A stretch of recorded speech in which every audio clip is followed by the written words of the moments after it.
جھینگے حلال ہیں یا حرام؟ حرام سے کم بھی کوئی درجہ ہوتا ہے، ایک دم ڈائریکٹ کسی چیز کو حرام نہیں بنا دینا چاہیے۔ دیکھیں جھینگے کے بارے میں کئی بار کلپ ریکارڈ کروا چکا ہوں، پوچھا ہے تو دوبارہ بتا دیتا ہوں۔ نبی صلی اللہ علیہ وسلم نے فرمایا الحلال بین والحرام بین، حلال بھی واضح ہے، حرام بھی واضح ہے، لیکن کچھ چیزیں آپ صلی اللہ علیہ وسلم نے فرمایا درمیان میں ہیں، مشتبہ ہیں، تو جو مشتبہات سے بچتا ہے تو وہ اپنے دین کو بچا لیتا ہے۔ اب ہمیں کیا کیا چیزیں حلال ہیں نبی نے واضح طور پہ بتا دیا، بکرا ہے، گائے ہے اور وغیرہ وغیرہ، مرغی، بطخ، یہ سب چیزیں جو پرندے ہیں جو چونچ سے کھاتے ہیں، درندے نہیں ہوتے، وہ شکار نہیں کرتے، وہ سارے پرندے حلال ہیں۔ سمندر میں مچھلی حلال ہے، صحابہ نے کھائی، قرآن میں اس کا تذکرہ ہے۔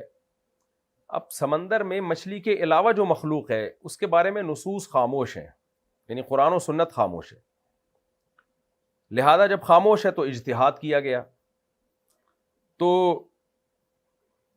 بعض علماء اس کے قائل ہو گئے، بعض مجتہدین اس کے قائل ہو گئے کہ بھئی ہمیں سمندر میں کسی چیز کے حرام ہونے کی دلیل نہیں ملتی، اور قرآن میں یہ اجازت دی گئی ہے کہ سمندر کا شکار تمہارے لیے حلال ہے، احل لکم صید البحر وطعامہ متاعا لکم وللسیارہ، کہ تمہارے لیے سمندر کا شکار حلال ہے۔ اگرچہ اس میں اسپیسیفک مچھلی کے علاوہ یا جھینگے کا تذکرہ نہیں کیا، لیکن وہ کہتے ہیں بھئی اللہ نے جب مطلق رکھا ہے تو ہم حلال سمجھتے ہیں۔ لیکن بعض فقہاء اس طرف گئے ہیں کہ نہیں یہ حلال نہیں ہے، ان کے پاس بھی دلائل ہیں، تو امام ابو حنیفہ، امام ابو یوسف، امام محمد وہ اسی طرف گئے ہیں۔ وجہ اس کی ہے، وہ کہتے ہیں جو آپ قرآن کی جس آیت سے آپ استدلال کرتے ہیں جس میں آتا ہے کہ تمہارے لیے سمندر کا شکار حلال ہے اور اس کا کھانا بھی، اس کا سیاق و سباق دیکھا جائے تو یہ اصل میں احرام کی پابندیوں میں کیا کرنا ہے کیا نہیں کرنا اس کا تذکرہ ہے۔ تو بتایا جا رہا ہے کہ احرام کی پابندیوں میں تم نے خشکی کا شکار نہیں کرنا، سمندر کا کر سکتے ہو۔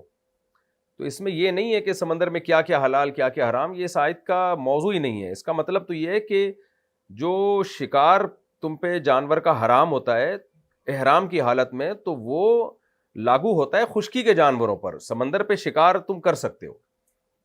اور وہ دلیل دوسری دیتے ہیں، نبی صلی اللہ علیہ وسلم کی حدیث ہے احلت لنا میتتان السمک والجراد، قرآن نے ہر طرح کے مردار کو حرام قرار دیا ہے۔